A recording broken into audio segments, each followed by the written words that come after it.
Hey there, welcome to PopWire. This is Danny. You are about to watch part one of a two-part exclusive interview with the brilliant and talented Jessica Sutton from Freeform's Motherland, Fort Salem. This first part of the interview is dedicated to Jessica's beautiful charity campaign called Smiles for Change with the SmilingOne Foundation. Enjoy. Hey everybody, welcome to PopWire. My name is Danny. Welcome to our part one of a two-part interview with an amazing human, Jessica Sutton, who plays Tally Craven of Motherland, Fort Salem. Hi, Jessica. How are you? Thank you for having me on it. Yeah, thanks for hanging out. So this first portion, we are going to start by talking about this campaign, this charity campaign that you are the ambassador of called Smiles for Change with the SmilingOne Foundation. Yes, so I'm an ambassador for the SmilingOne Foundation, which is an African organization founded by my friend and facilitator, Karina Anderson. Karina and I, we go back. Basically, we met because her son and my brother are best friends. And I was just so taken by our first encounter. I'll never forget her walking in. She had silver, she still has the most amazing silvery hair, bare feet, Danish accent, always speaking with such pause and purpose. And I just thought, I just want to be in this person's presence. And I later learned that the work that she does and how she helps people, both privately and professionally. Then I learned about the SmilingOne Foundation and her programs, which I thought she just personally ran through the Responsible Individual and the Awakened Leadership Program. But she actually takes them and implements them further beyond private coaching and goes into the schools and the prisons in high-risk communities within South Africa. And she sits with individuals who lack resources and opportunity. And she helps them see that their lives have value and how to awaken in them that feeling that they too can have this impact and have a meaningful contribution to their community. And so, I mean, the personal work we were doing together, when I hired her as a private facilitator, I wanted to awaken this in me. Sorry, I'm just going to close that door.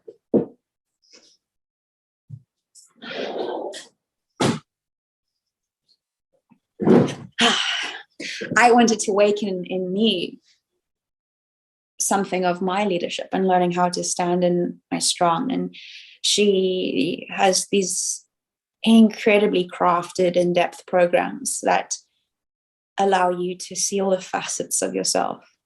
And it changed my life. And then she invited me to basically come and see what she did in the classrooms and in the prisons. And I was terrified. And I was like, I'm attracted, but I'm also terrified. And I think it's because of how, the work is really evolving around how you can meet somebody at the threshold of understanding and with compassion and holding space and seeking to understand and having a conversation. So, that was something that I wanted to lean into. But the work is really radical, and what she does is really intense and intimate. And yeah, I lent in. Eventually, I ended up having the privilege of sitting and watching her work with her team of change agents, ex-inmates, some of them, kids who are needing to reparent themselves, who don't have the infrastructure of a family or of a supportive community. And I watched them literally change. I guess the SmilingOne says it all, like, that you awaken in that inner shiny thing, whatever it is. Mm-hmm. And I saw that in just one circle that I was able to sit in on. And I really then grasped how impactful her work is. And I wanted to help. And so she invited me to become an ambassador, a proud badge and role that I step into. But I didn't want to half-ass it. I wanted to commit to it. And I said, okay, I don't know what it is that I'm going to do for you, but I'm going to do something. And I met the right people at the right time. Thanks to the show, the fan community, I was able to rally a team, and we have since launched this incredible 8-week fundraiser, Smiles for Change, planting the seeds of change, all in support of the SmilingOne Foundation. So we're now a week into it, like literally our first week, and we've already raised $8,000 of our $10,000 goal. It's incredible. It is. It's like I don't have the words for it. It's and it's really inspired me. I think Karina's always encouraged me. She's like, you are somebody who leads from purpose. And again, I think the mentors in our lives, the greatest teachers, the lighthouses that we find, somehow show us our true reflection, and they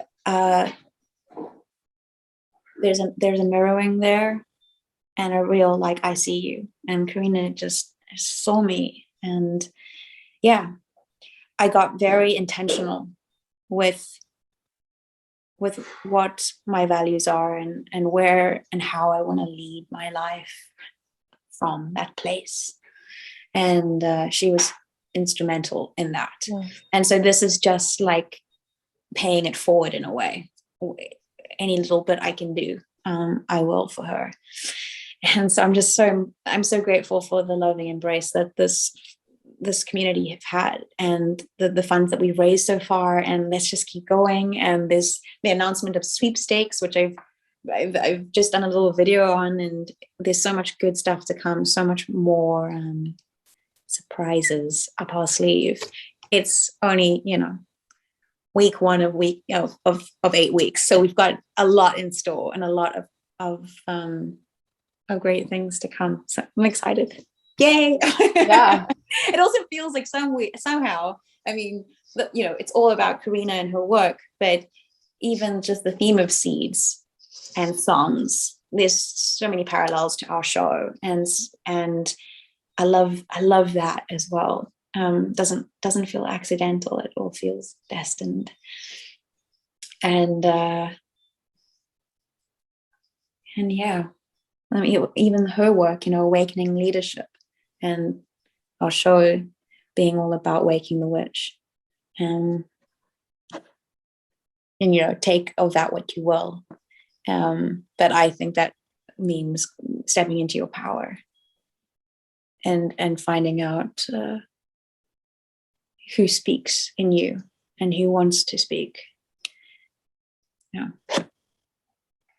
When I was looking into this foundation and the charity, I think one of the biggest things that pulled at me was, not only are you helping to plant seeds of change, but this foundation really recognizes the seeds of potential that are already present in these people. Oh, I love that. And that's beautifully put. Yes. Because from my own personal experience, when I was younger, you could consider me an at-risk youth.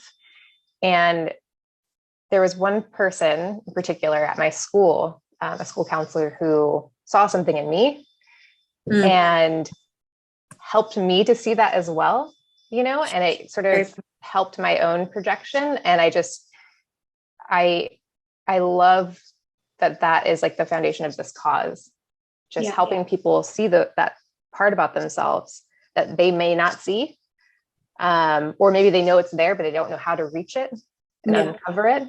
Yeah. And, once that seed has been tended to and loved and cared for, it is going to give this person an opportunity to sprout and give something to the world. I think like that.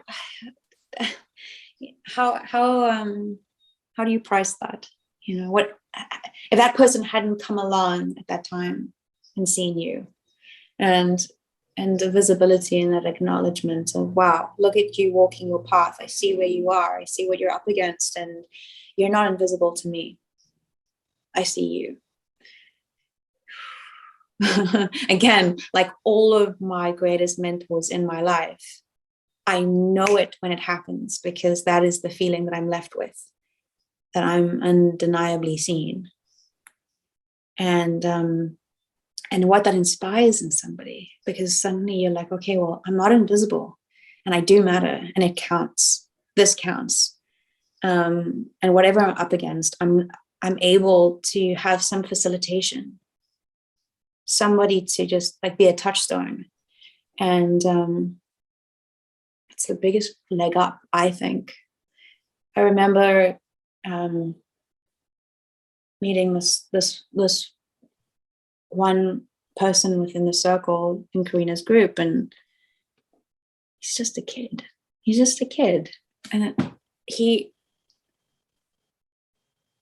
told me the story of, basically him living in the library and teaching himself to read, and like his life depended on it, because it did. And it does. And every day he's very much in the pool of being so vulnerable to dropping out of school, giving up, throwing in the towel. There is all kinds of influences happening around him, like noise that he can never turn off, and somehow he has to find the silence and the stillness to sit. And direct his focus into what will help him, what will save his life, the better thing that he has to reach for and dream up, without community, without resources, it's just like hard on top of hard. And so I am just in awe of somebody who first could articulate the way that he did, because of how Karina really gives a whole vocabulary and very useful terms to express yourself, all these feelings that you're feeling, that you need to acknowledge, you need to speak out loud, because you need to own, and you can't own it until you say it. And it was something I'll never forget. And I'm like, you know what, anything in my life that scares me, where I have such abundance of resource and platform of privilege, and I have a community of support, and I was very lucky to be born into what I have. How can I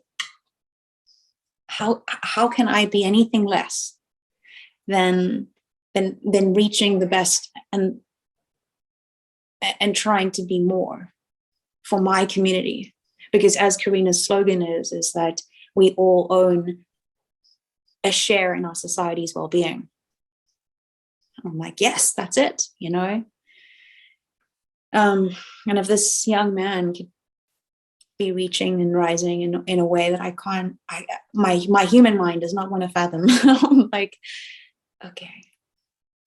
And that there are hundreds, millions of people who are living lives of quiet courage and resilience, and the stories that the world needs to hear, right? To give us all perspective and all gratitude for where we are and how we can help each other and heal each other. And again, quoting Karina, she always says, I honor the me in we and the we in me.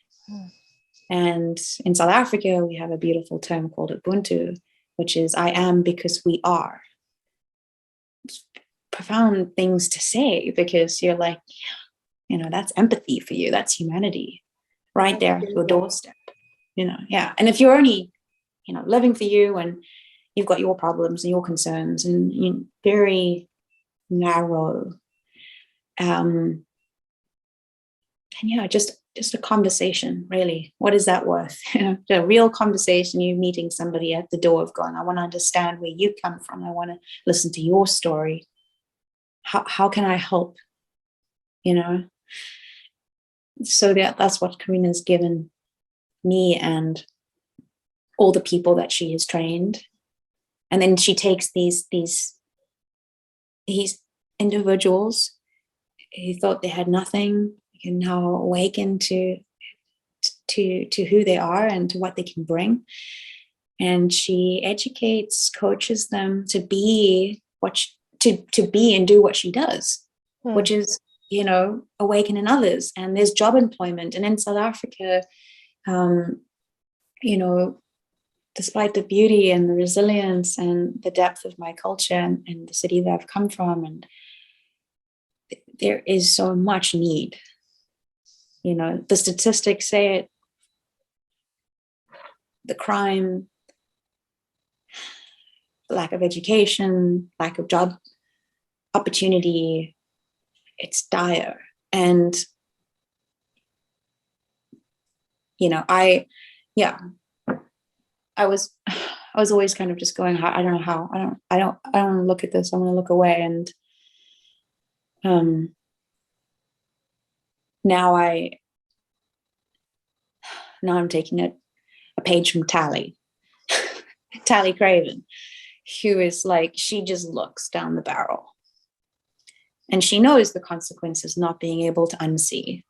And I think that that courage is what I needed to learn in my life so that I could contribute in the way that I can.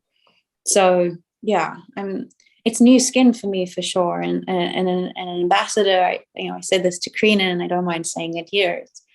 It's like, I don't think I can do that.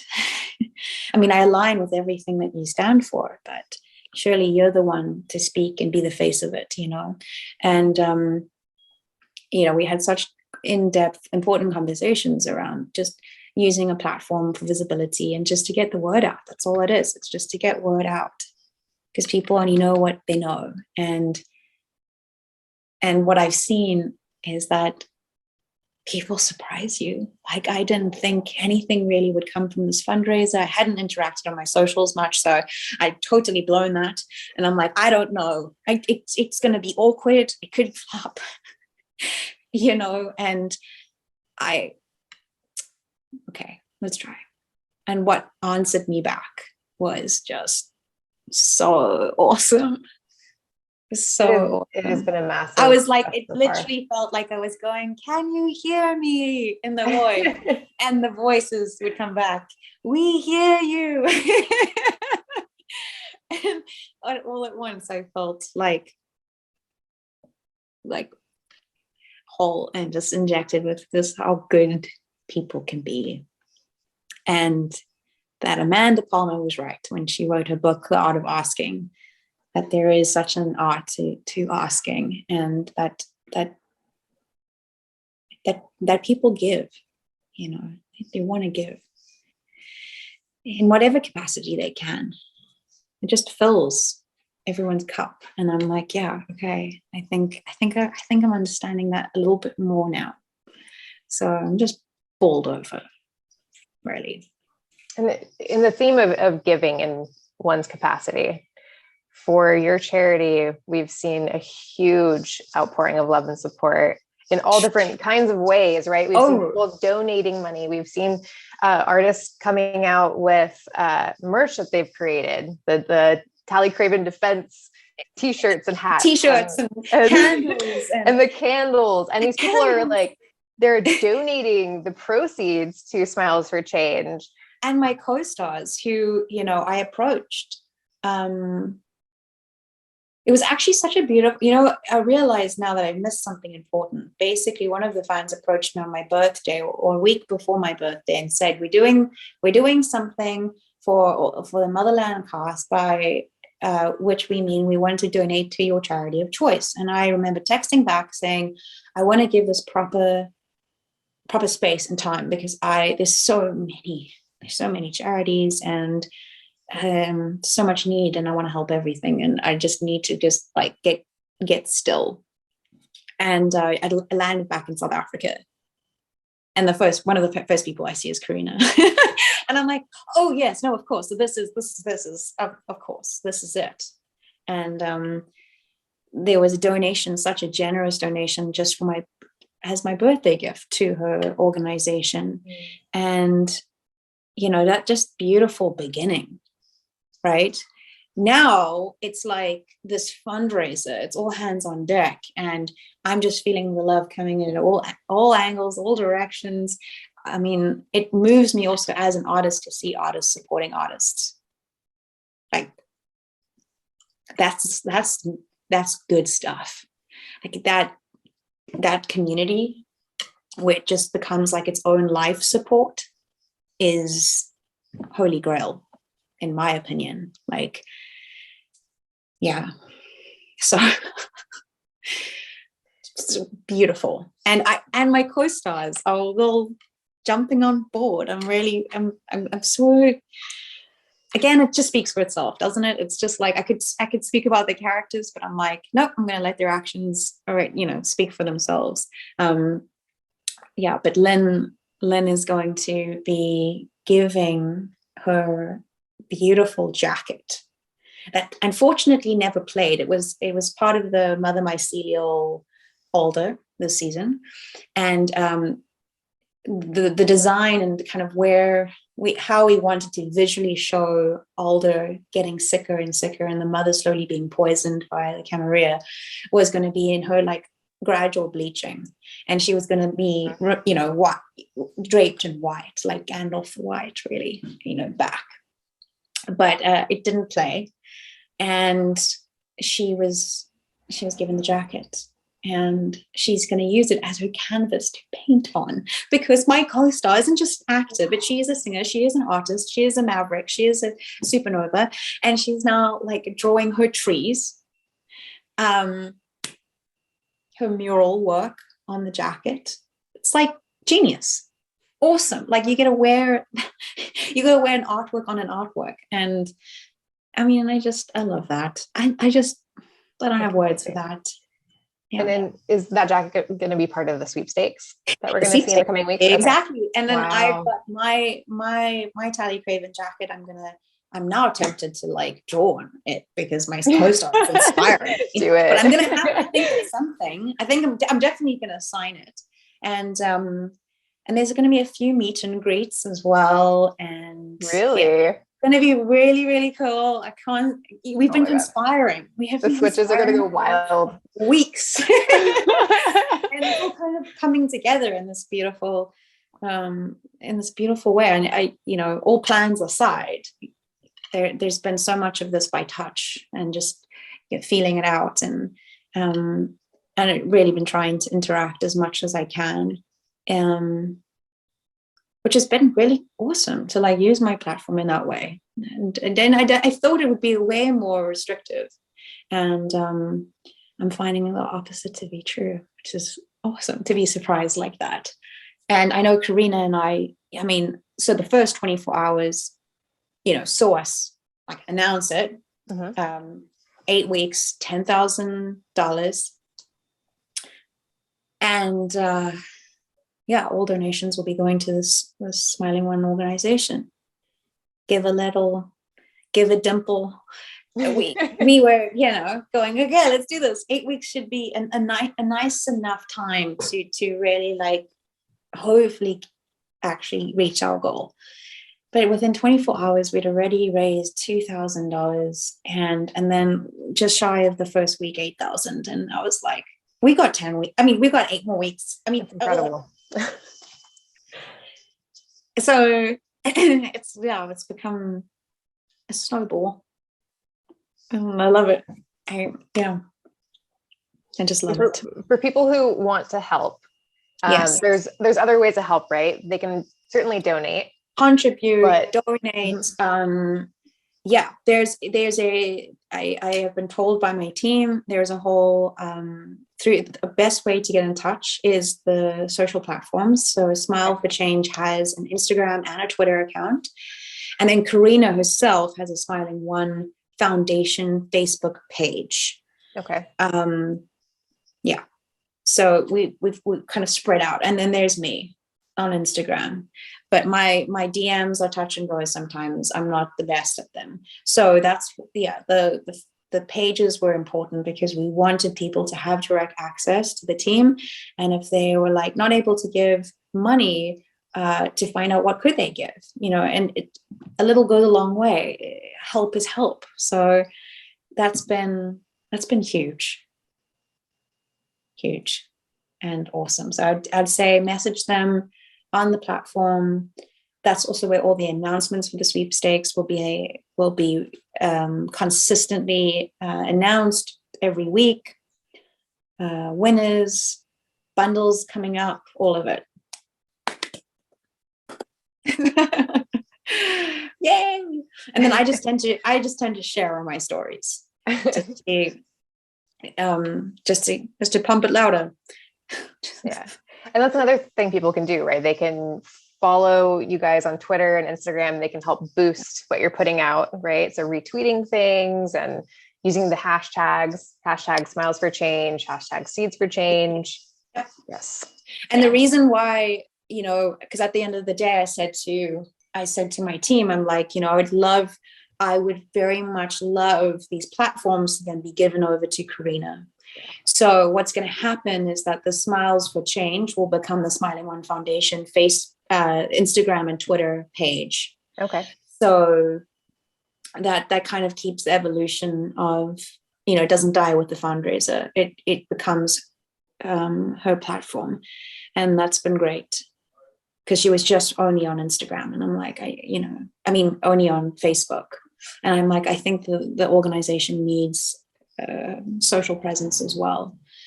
So yeah, you'll always have that access to Karina if you're also inspired to learn from her or to participate in one of her circles, find out about her programs. I can't rate her enough as a private facilitator, let alone a group one. The work really is the reason why. Outside of me backing who Karina is as a person, it's really the work that needs to be shared and seeded in this world. Yeah. That is beautiful. Thank you for telling us about the backstory, and you're welcome. Thank you for asking. Yeah. And I'm really excited to see, what this next journey means for you after the close of Motherland. This is a great way to start. And I got things cooking. I got things cooking. I'm not ready to share yet, but really, really excited. And there's only more. Again, back to the no ending things, only evolution. Mm-hmm. So true. Yeah. Thank you. Yeah, welcome. There you have it. That was part 1 of this 2-part exclusive interview with Jessica Sutton. I hope you guys enjoyed learning about Smiles for Change charity campaign. Make sure you look in the details under this episode and check out the website. Donate if you can. And when you engage with them on social platforms, make sure you use the hashtags, #Seeds for Change, #Smiles for Change. And don't forget to follow PopWire on all social platforms, Instagram, Facebook, Twitter, at PopWireNet. I'll see you guys next time.